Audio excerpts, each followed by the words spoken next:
Well, good evening and welcome to the Arbor Hills Nature Preserve in Plano, Texas. Tonight's exercise is a field test of the SOFIRN IF24. I want to thank SOFIRN for sending me the product and making the review possible.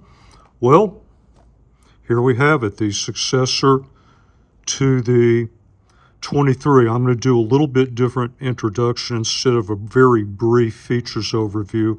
I want to get right to operation, and I'll keep that brief and high level because once we get past output levels and performance in the field, I think especially relative to its predecessor, operation may be a key factor in your purchase decision.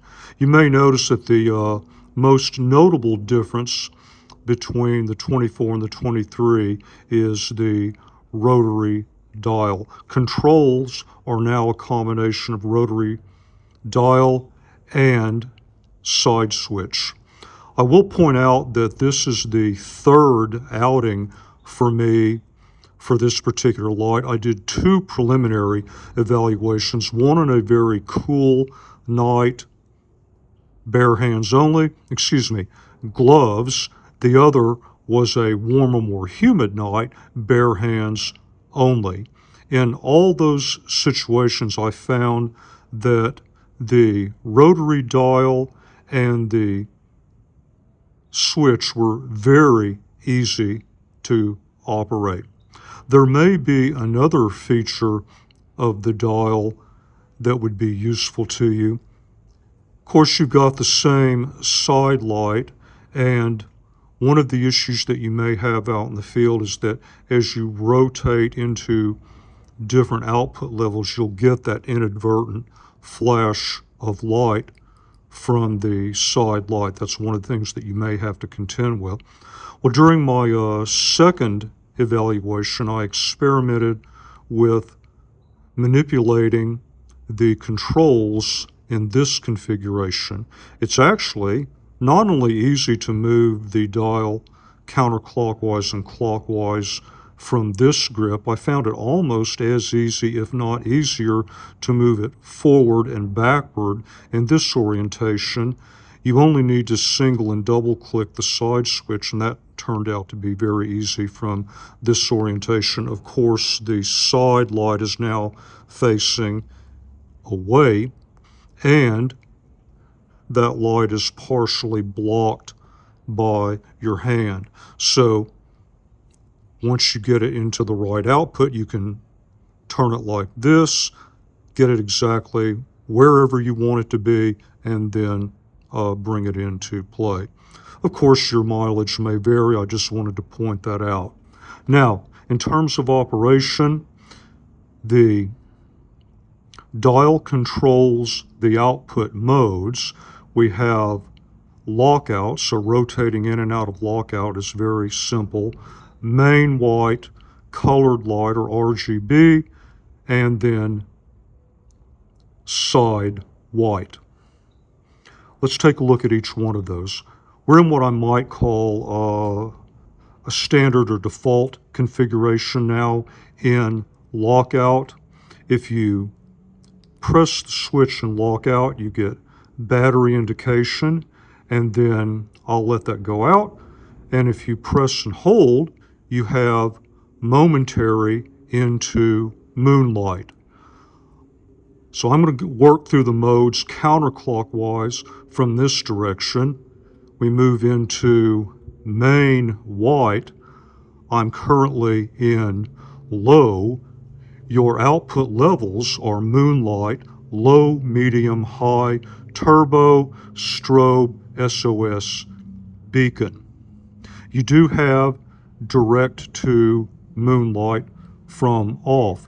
Your primary rotation, which is press and hold, is low, medium, high. So if I press and hold, low, medium, high, back to low, simply release. You can double click to turbo.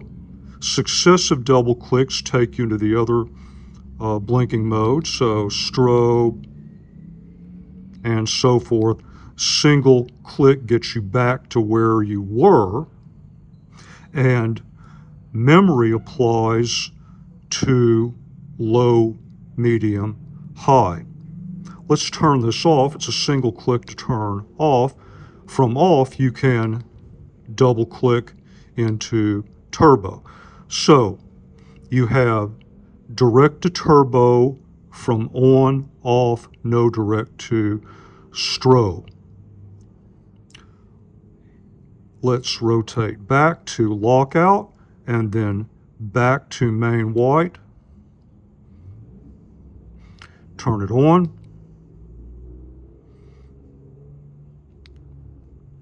Turn it off.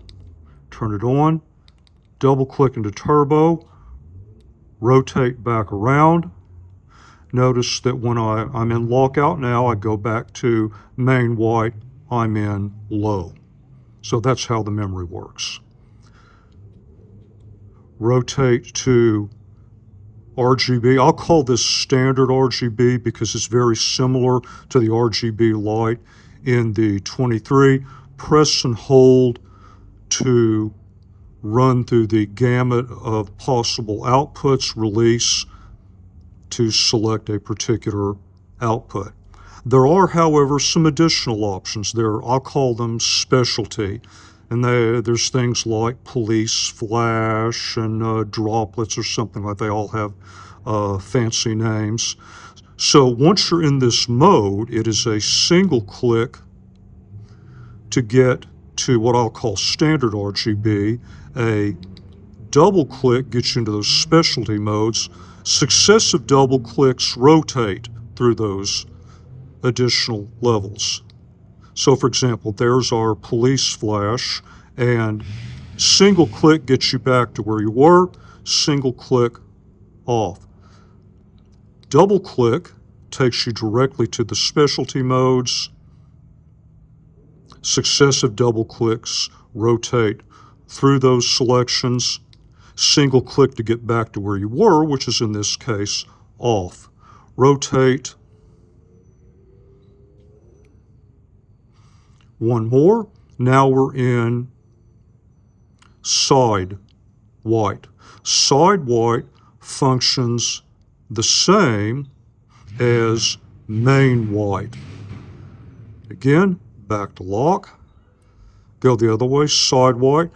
Notice as we go back to color, the memory always works so that you go to what I'm calling standard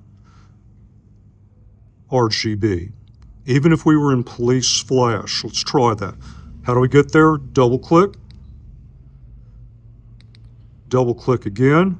So I'm going to rotate way into side white, rotate back, I'm into what I call standard RGB, back to side white, back to lockout. Okay, that's just a very brief high-level overview, but it is consistent once you get used to it, and it is very fault tolerant. It's very difficult to get into the wrong mode. About the only thing you may have a little issue with is when you're pressing and holding in that RGB output. Every now and then I'll hold a little bit too long and I'll go past the specific color that I wanted.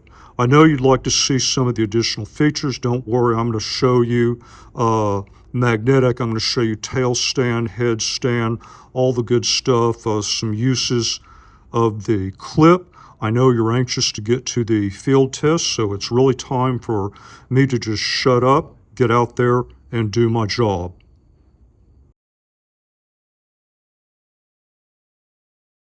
So I'm at the bridge where I normally do output level tests. I want to illustrate a few things as I go tonight. My headlamp is currently on at a very low flood. I have the IF24 in main white output mode, but currently off. So if I press and hold from off, that gets me to moonlight. Now, we're already on, so don't click. That would take you off. To go from here to low, low, medium, high is your basic cycle, so that's just press and hold. Press and hold takes me to low. Let me get my headlamp off.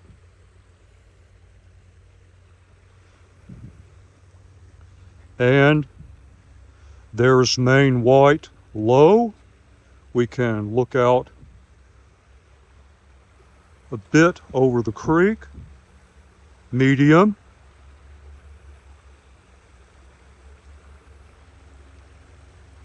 High. A little over 35 yards line of sight with everything in bloom this time of year. Double click takes us into turbo. And there's the side to side on.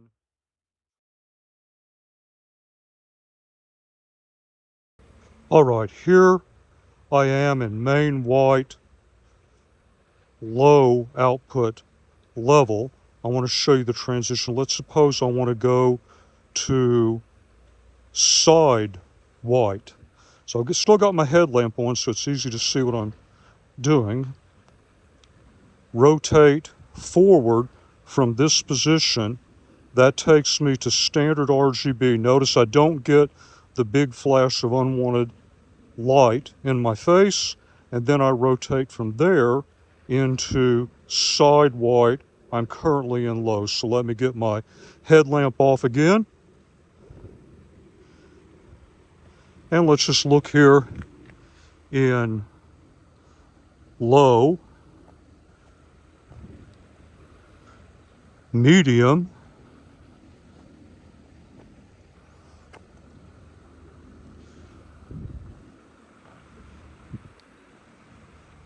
high. Actually, that's giving me a bit more range than I thought I would have. And let's see if I can do this in this orientation. Yeah, double click into turbo. I've got my wrist around like this, and I can still reach around and double click to turbo. That's how easy it is to use that side switch. And you can see you've got pretty incredible field of view there. Okay, now I've rotated into what I'm calling standard RGB. Really pretty much the same as the IF23. Just press and hold, and that's going to take us through the range of continuous output levels that are available.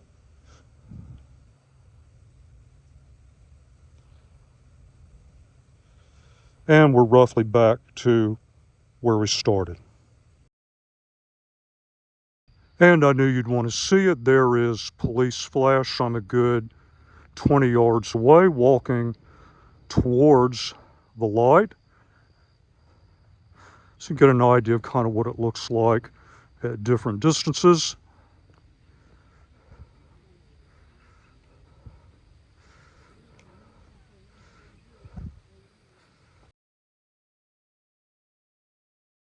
First practical test of the evening. This is the classic close quarters search. The scenario is that your kids were playing out here earlier, dropped something. Now you have to come back and search for it.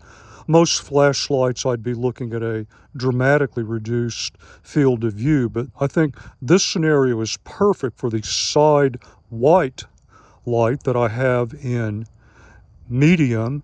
I'm just holding it at roughly eye level. I run about 5.7, and let me just show you the side to side. I can search, and I hardly have to even move the light. I can just move my head slightly and cover a pretty wide field of view. So if I was searching for something out here, inside 10, 12, maybe 15 yards,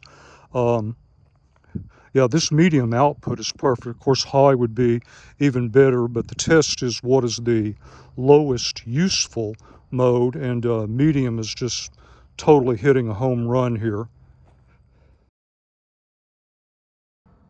So for path following, this is the normal area that I use. You can see from all the weather we've had recently, I'm not going to walk up and down the path. I do not wish to suffer the curse of Emotep by tracking a lot of mud back into the apartment. I'm in main white, medium right now. For right in front of me, if I move left to right, this is not bad. I'm not a fan of the downrange. I think I would probably, yeah, high would definitely be what I would want if I really wanted to have good downrange. Of course, the nice thing is just press and hold. I can rotate back into medium pretty quick and then go right back up to high. So it's not exactly a toggle, but it's not all that bad either. Medium, right on the edge. I'm not a big fan of it.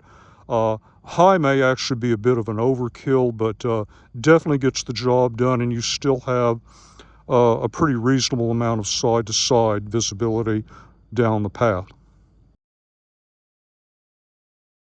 This is the medium-high test. I like to look at the transition between medium and high. We've got something right there. You can probably see the eye shine. I can't identify it. I'm not even 30 yards. It's about 35 to the other side. Well, whoever he is, he just went behind the rock. Yeah, there he is right there. So let me continue going around.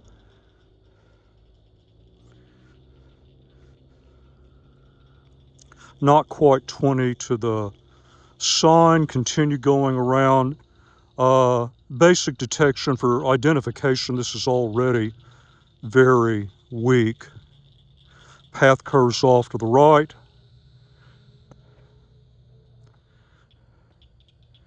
And then I'm bailing on medium right about here, not even 35, 40 yards, wide open area. And here's the thing, okay, there's high. All right, that tree right in front of me is just over 100 yards. You got a gap between these two trees right here. Again, detection, yes. Identification, no. Okay, this is a standalone high test. As I'm looking at these two trees right here in the front tree line, very basic detection, okay. I can barely even tell that there's a second tree line in the background, but here's the deal. So I go further to the left. Okay, right in here is about a 105, 110 yard line of sight, and I mean, I'm barely even telling that there's trees back there.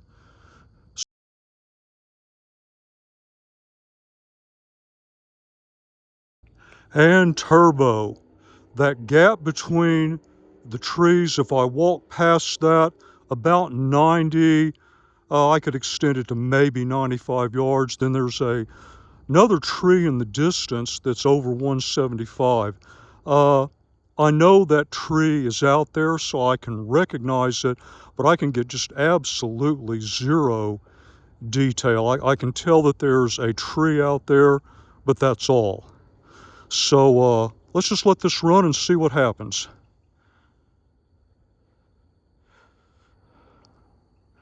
Now I've got my index finger right up on the head area of the lamp. There is some warmth, but no appreciable heat.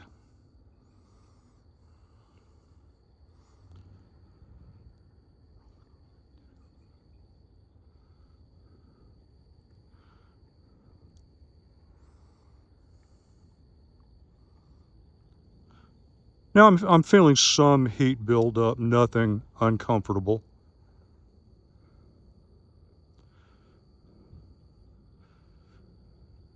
Now more heat.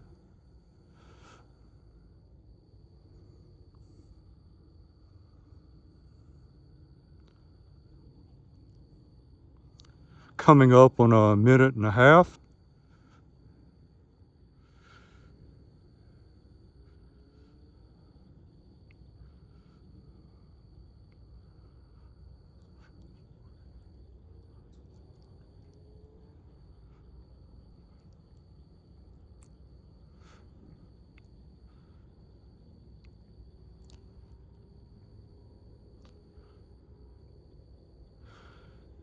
And we're getting pretty close to 2. Looks like it's lost a little.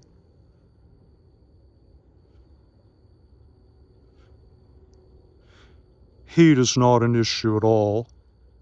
I guess I'll let this run to about 3. It definitely seems that it's stepping down. The ramp down is probably very, very, very gradual. Not exactly sure how long I'd have to go to a steady state, but for average uses of turbo in that 30-45 second range, I think you see what you get.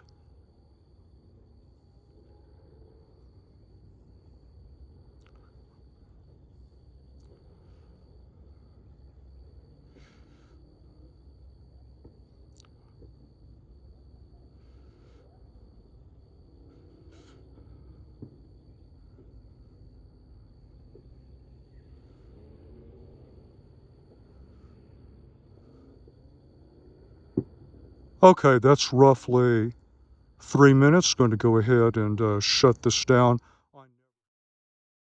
I've got my headlamp on to make the filming a little bit better. This is tail stand. This is a very uneven surface. It might be hard to see. Let me get around at this end. Yeah, that's even standing well, and it's at an angle. Let me turn my headlamp off. This is, of course, side white, low. And yes, it does headstand, even on, once again, an uneven surface. That is main white, low. As far as the magnetic stand goes, that's as far as I can go on a cylindrical surface without it falling off. The one-way clip can only be placed in one position, so it only supports bezel down carry. What I've done, let me get my headlamp back on here. Maybe you can see I've clipped it to one of the straps of my micro pack here.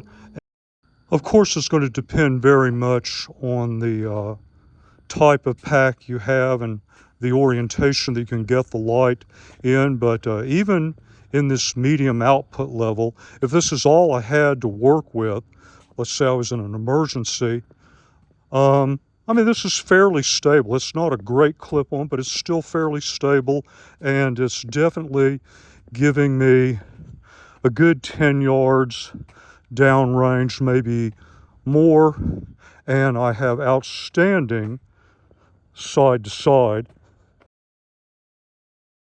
All right, one more time through the main white output, starting at low. This is fairly new concrete. I'm just looking for any overt signs of flickering or tinting.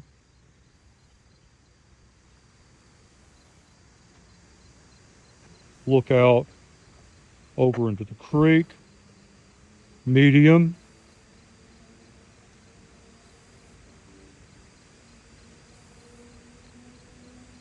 High. It's really hard to see all the way back there to where I could get 55 yards roughly line of sight. Double click into turbo.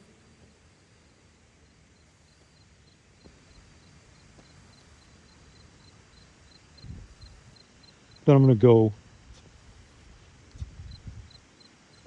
One click takes me back to high. Then there's low, medium.